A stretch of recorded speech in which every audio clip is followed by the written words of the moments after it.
Hello, it's been a long time. This is a demo of a new feature for WCC in version 1.4. And we're going to be playing with rotary knobs, which are here. I'm sorry, it's a little bit dark because I had to put myself in the dark. Otherwise, the screen would be impossible to see.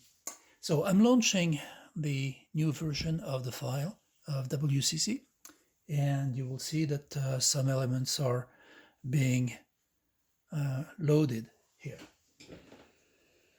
Let's go.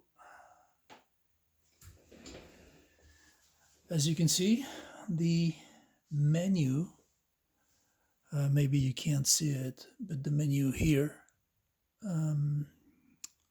was filled with, new elements, which are typical of the menu settings for snippets and so on that we have in WCC. So this is the same as before. We have, series of effects like being able to unmute on the fly, which is a kind of a push to talk type thing, which can also be applied to effects. If you remember, we had this type of, possibility. You just push a button and the effect comes on. But this is not what is of interest today. Today, the interest is actually in the level 2 of the menu, and we can go back and so on.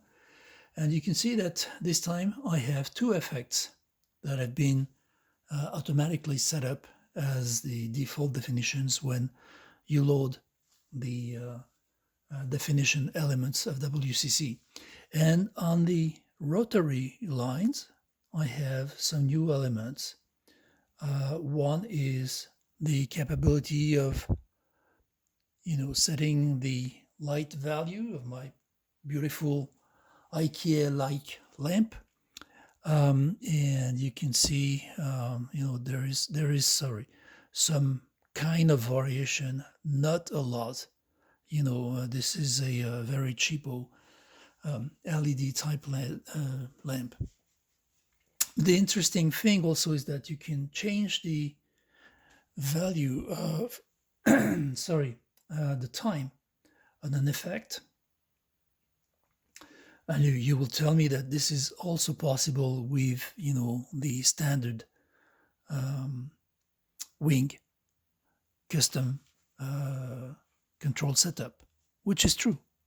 What you cannot do, though, is change two effects times at the same time with different values.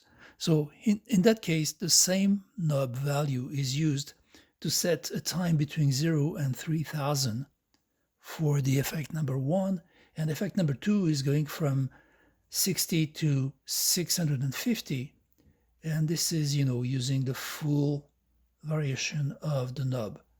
Those two are set up at the same time, just using a single knob. And of course, I could have had, the same effect on FX1 and FX2 with the same value and so on. But this is to show that it is possible to have two different ramps for two different effects and using a single knob, and that actually works pretty well. This is the main change in WCC 1.4. The rest is the same. So I hope this will be useful for the registered and licensed users. Thank you. Bye-bye.